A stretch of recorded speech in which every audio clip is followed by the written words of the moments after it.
Hello po, magandang araw po sa ating lahat. Mga ka-farmland, nandito po kami sa bundok po ng Kalayaan, Laguna. Ito po ang aking hometown. Mga ka-farmland, ito po ay located po sa barangay po ng San Juan. So, San Juan, Kalayaan po ang nakakasakop dito sa property. Ayan. Ang property po ay nadaanan po ng kalsada. So, naging maganda po at yun nga lang ay tumaas po yung value.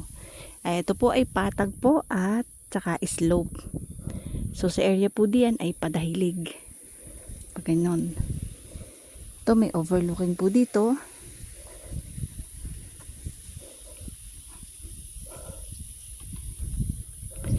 Yan, overlooking po ang Laguna de Bay.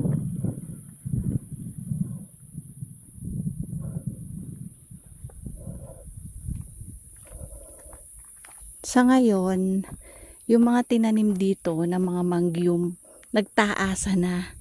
Dati po kasi ano lang to, napaka liliit.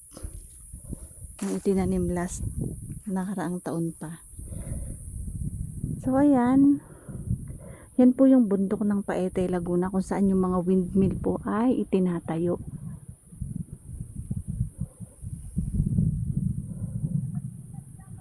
Yan po oh. Yan po yung mga windmill. Yan po ay nakikita dito sa aming location kung saan nandito yung property na ipinagbibili. Soon po, nakahanay na po dyan ang mga windmill. Yan. Meron pong muhon dito sa banda rito noon pa kaming nakikita. So boundaryhan, iba na po yung may-ari ng property dyan. Ang sakop pa lang po ng property papunta dito. Ang kagandahan po is overlooking po Laguna de Bay.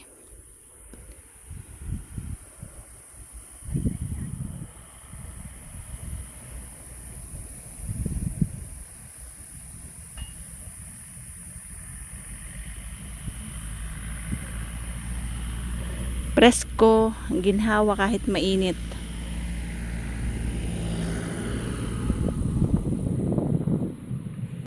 Malalaman po yung pinaka-exact boundary ng property kasi po pag ipinarelocate po.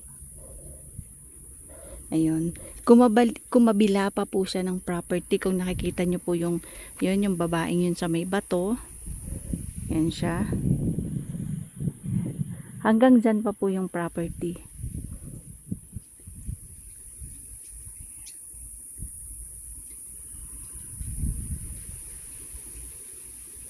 Yan.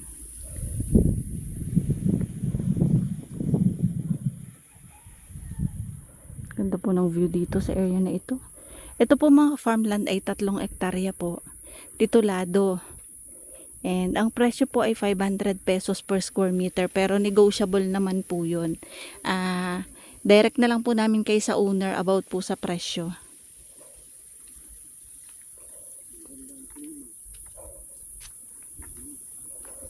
Yan si Mr. Ka-Farmland. Gumagawa ng kanyang sariling video. Ayan, madami na pong nakabili ng property dito mga ka-farmland. Katunayan nga po, yung isa ko pong kliyente doon nakabili. Ayan, sa may tower. Ayan, yung client ko po na nasa US.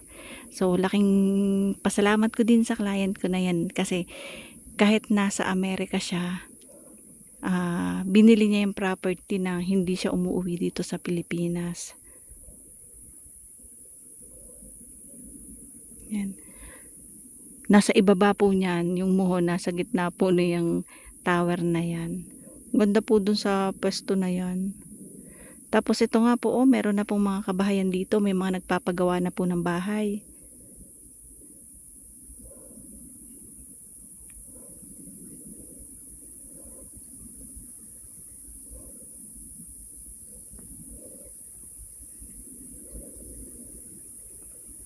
And soon po, halimbawa, mabibili nyo, kapitbahay nyo po si Vice Mayor ng Kalayaan, Laguna. Yan. Ang property po ay pumunta pa po doon pa kabila. So, tapos ito po. Ito naman po, medyo sloping po dito. Ayan. Pa-slope po dyan, pa dahilig, pa baba.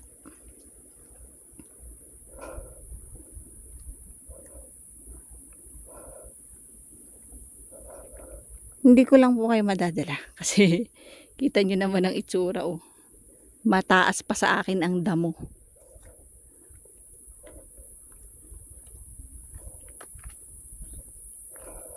Nung time na yun po dati, nung bago pa lang kami nagba-vlog dito. Ito po hindi pa po yan samentado. 2000, parang 2022, 2023 po. Di pa cemented tong area na to.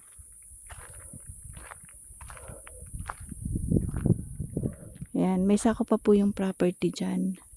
Then ito po. Ito po ay patag sa area dito. Then yan pong area na yun ay padahilig.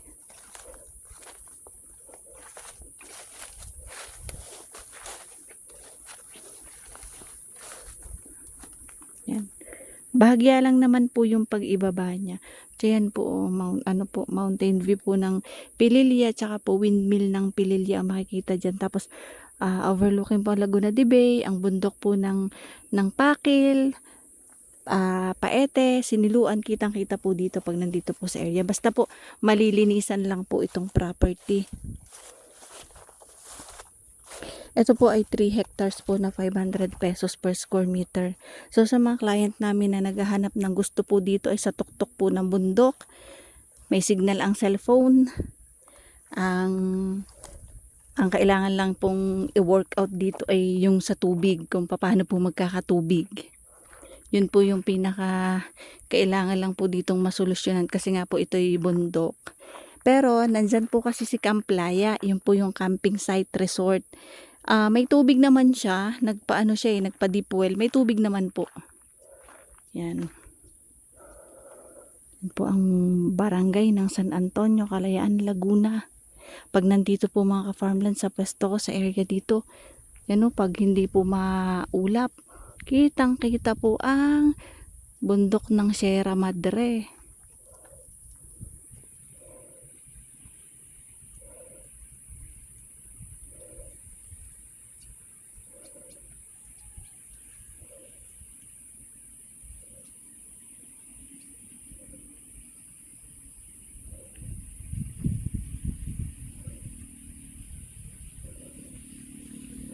Ayan mga ka-farmland, ang ganda ng tanawin dito sa property. Ayan. Ito po ay nasasako pa rin ng property.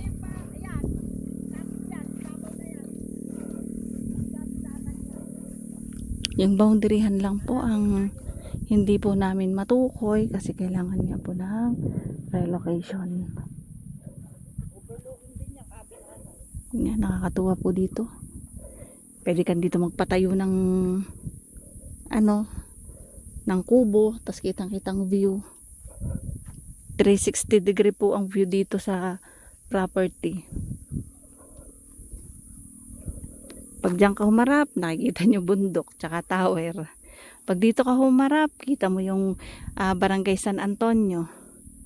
Tapos ang mga kabundukan, Sierra Madre. Pag naman dito ka, yan, kita nyo naman po ang tower ulit at mga windmill. Yan. Pag dito naman, nandyan po ang bundok ng Rizal. Yan. Tsaka po ang windmill ng Pililya at ang Laguna de Bay.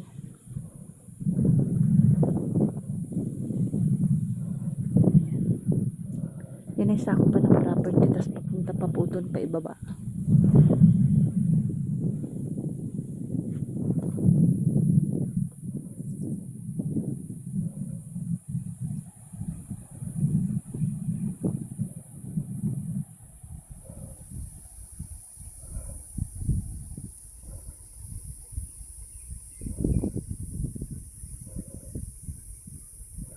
Yung mga bahay na yun, pag nandun kami sa daan paakyat, ang liwanag, ang daming ilaw dyan.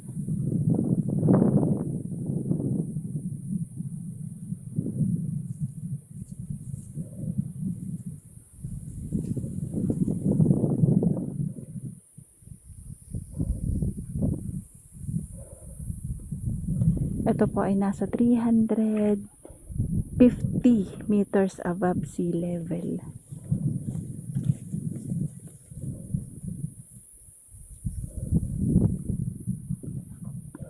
Ang mga nakatanim lang po dito ay mga ano, mga punong kahoy. Yan.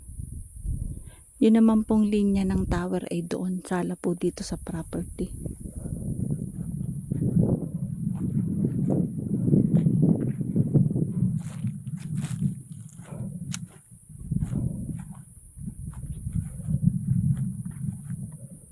Yan po, tabi po ng kalsada.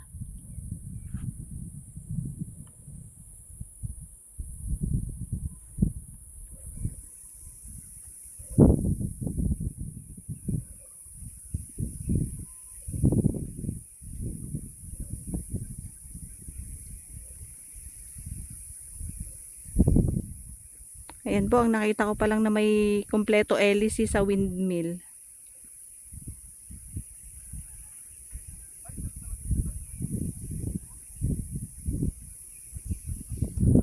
Ayan, title property po ito. 500 pesos per square meter, negotiable naman po yan sa may-ari. So, yun lang po ang kaya namin maitulong sa inyo. May direct lang po namin kayo sa may-ari ng lupa about po sa negotiation ng presyo. Kung hanggang saan po magkano kayang ibigay sa inyo. Kailangan lang tabasan, linisan. Pwede pong may mga itirang mga puno, yung mga may pakinabang. Tapos yung mga ganyan, kagaya may bayabas, mga native na bayabas. Tapos yan po yung bugos dito sa amin kung tawagin. Ganda naman ng kanyang bulaklak oh.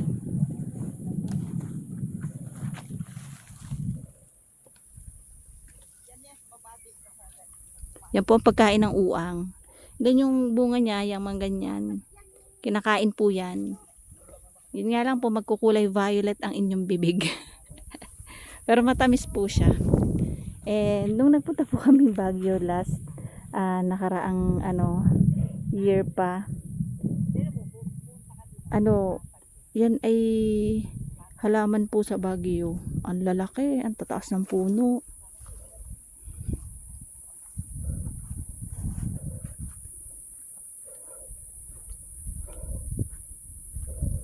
Ganda ng property dito. At ang kagandahan po ay dito po sa aming bayan, sa aming lugar po ay tahimik po. Hindi po nakakatakot dito. Dito na nga po natira yung mga nakabili dito sa bundok. Yung mga naandyan. Diyan na po sila natira.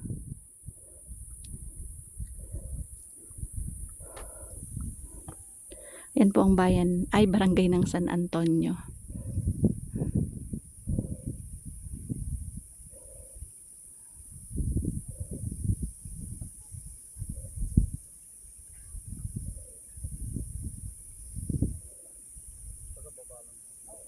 Ayan.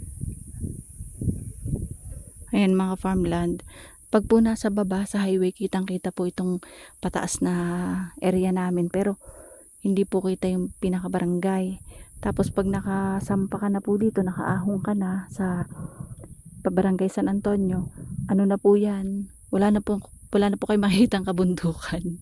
Pag napapunta lang po kayo sa ganitong area o lugar, yun, sa kanya lang po makikita ang mga bundok. Pero pag nandun na po sa aming sitio, sa barangay, hindi na po kita. Ulit ko po, 3 hectares, 500 pesos per square meter. Located po ito sa bundok ng Kalayaan, Laguna. So tuwing ber po dito, napakalamig, sobrang hangin. Kaya nga po nagkaroon ng windmill dito sa area namin kasi sobrang hangin. Ayan, bababa pa po kami doon sa area po doon. To be sure naman po is kailangan lang po ng relocation para po yung eksaktong mga boundaries po ay makita o matunton natin. Ayan. Ano lang po dyan, sloping lang pero hindi po yan bangin.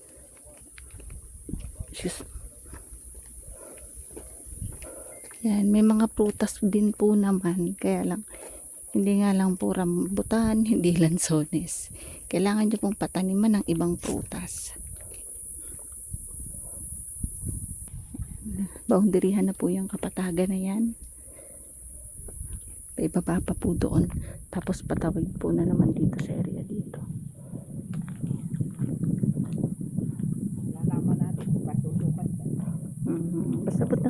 po alam na po yung mga boundaries. Tsaka po yung hangganan. Yan. So mga ganyan po ang mga nakatanim dito. Mga punong kahoy. Hindi nakasali yun yung ayan. Yan, ibang property na po dyan. Dyan po may ilog. Hindi ko lang alam kung hanggang saan yung property, kung maabot ba niya yung sapa. Yan. Po yung kabuuan ni property, hindi ko po kayo may ikot dahil may kasukalan nga lang po. Yan. Pero pag po ito'y napalinis na, napataniman na, ganda na po nitong tingnan. At ang kagandahan po kasi itong property ay nadaanan ng kalsada. So, develop ng kalsada, hindi na po mahihirapan, hindi na po magpuputik. Unlike dati, pag napunta po kami dito, sobrang putik pa. Talagang mababaon ang motor. Hindi na po pwedeng magmotor pag sobrang umulan. At mababahura na po. Ayan, inuulit ko mga farmland. Ito po ay located sa barangay ng San Juan, Kalayaan, Laguna. Pero paakyat na po ng bundok kung saan papunta po ng barangay San Antonio. At ito po ay tabing kalsada, 3 hectares po, 500 pesos per square meter. Negotiable naman po yan. At ito po ay titulado. Mountain view po, overlooking ang Laguna de Bay. At saka po may view ng windmill. Yan, pwede pong bahay bakasyunan, retirement place, o kung anong pang pinaplano ng makakabili ng lupa dito. Farm lot, etc. Ayan mga farmland. Bye bye po. See you for the next videos. God bless po sa ating lahat. Maraming salamat po sa aming viewers, followers, and subscribers po. Naway mag-iingat po tayong lahat. Bye bye.